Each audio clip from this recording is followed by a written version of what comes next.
Hey everyone, welcome back. Have you ever noticed how sometimes, maybe in sports, the numbers seem to tell one story, but the story everyone else is telling feels completely different? Oh, absolutely. It happens more often than you'd think, especially in these high stakes environments. Right.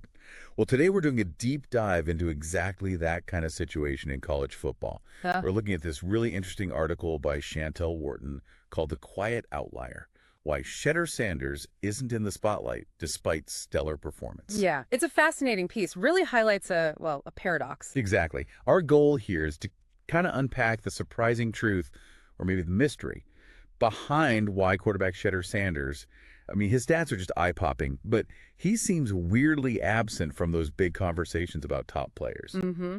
It's like Wharton says in the article pretty bluntly, stats don't lie, but sometimes the narrative does. And boy, when you look at Sanders' numbers. It really hits home. I mean, the raw data, it's quite something. His efficiency, his reliability, it's genuinely impressive. So break it down for us. What are we actually seeing in the stats? Okay, so look at this. 49 completions out of 70 attempts. That's a solid 70% completion rate. 70%, okay. That's high. It is. Now, the article mentions Pickett also has 70%, but Sanders did it with way more throws, a much bigger sample size. And here's the kicker for me. 6 touchdowns 6. Yeah. and 0 interceptions. None.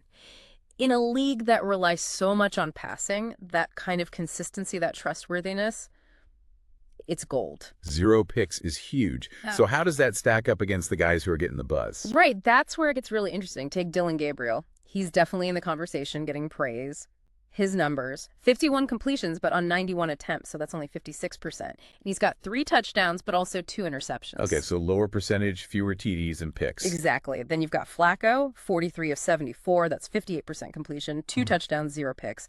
Good on the interceptions, but fewer TDs and lower completion than Sanders. And Pickett, who we mentioned, tied the 70% completion rate. Only 24 completions total, 3 touchdowns, and 1 interception. So Sanders 6 TDs. That's double Gabriel's total and way higher than anyone else mentioned there. Wow. Okay, I mean, the numbers are just screaming, right? With stats like that, how on earth is he not, like, the #1 topic? That's the million-dollar question, isn't it? And that's exactly the media paradox and the lack of accolades that Wharton digs into. Right. The article actually calls Sanders the taboo topic. Think about that. His name is just missing. Not in the press releases, not really in the highlight reels, not in the official team stories. A taboo topic. That's strong. It is. And meanwhile, you have Gabriel with, the stats we just discussed, consistently getting first-team reps, always part of the narrative. Okay. And here's the real irony the article points out. Sanders himself, he's the team's main draw for media coverage, for national buzz. Without him, that national attention, poof, gone. Yet his own program barely seems to acknowledge him. Okay, this is where it gets really, really confusing.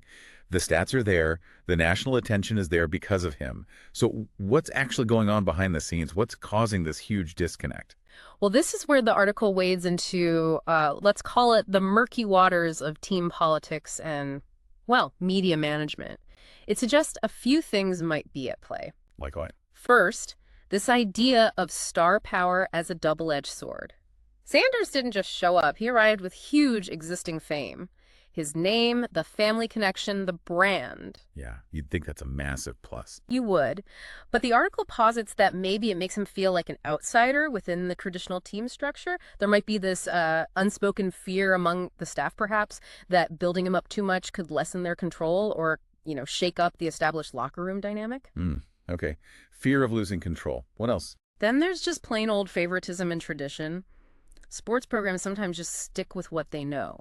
The known commodities, past loyalties, the quote-unquote safe picks, like maybe Gabriel in this case, even if current performance, like Sanders, is objectively better. It's like current production doesn't always outweigh history or relationships. Right, sticking with the familiar face. Exactly. And one more thing, which is really provocative. Taboo by success. Because his stats are so good, so overwhelmingly positive, his exclusion becomes really, really obvious. It's glaring.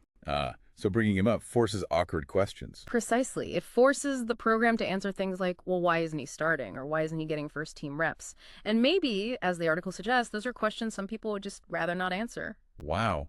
So being too good, or maybe too famous, can actually work against you in getting recognized fairly within the team structure. That feels backwards for sports. It does seem counterintuitive, doesn't it? Yeah. So, stepping back a bit, what does this whole situation, this Shedeur Sanders case, tell us about college football more broadly?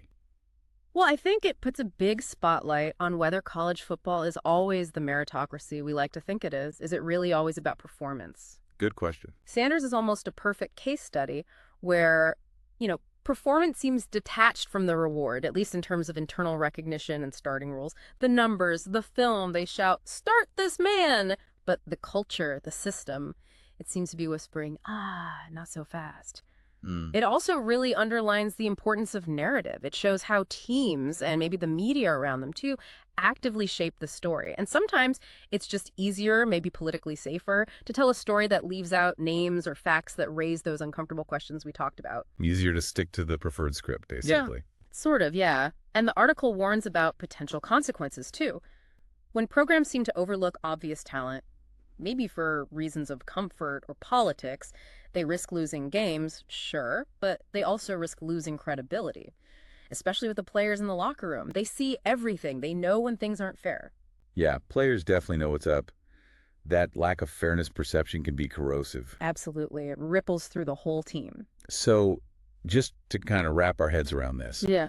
we've got Shedeur Sanders putting up objectively elite numbers, undeniable performance on the field. And then on the other hand, this really perplexing, almost deliberate seeming silence around his recognition, especially from within the program itself. It's a stark contrast, yeah. And the article makes a really strong point that this treatment, this overlooking of Sanders, it isn't happening in a vacuum. It says the locker room sees it, the wider college football world sees it. Players know when merit gets ignored, and you know what? So do the fans. Right. Fans aren't dumb either. Not at all.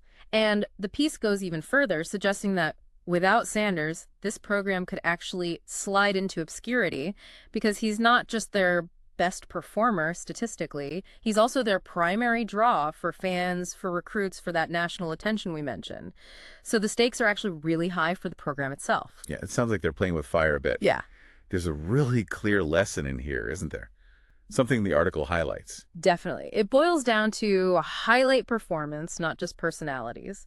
Focus on what's actually happening on the field. Simple, but apparently not always easy to follow. It seems not. And the article leaves us, and maybe the staff and media involved with this thought, the real risk isn't in promoting Sanders. The risk is in missing the obvious. Because if you ignore the best player in the room, everyone knows it. And sooner or later, that silence, that ignoring, that becomes the only thing anyone talks about. That's powerful. It really puts the ball back in their court. It does. And it leaves a big question for you, the listener, to ponder. Is college football going to keep repeating these old stories, the ones shaped by tradition, maybe internal politics or comfort zones?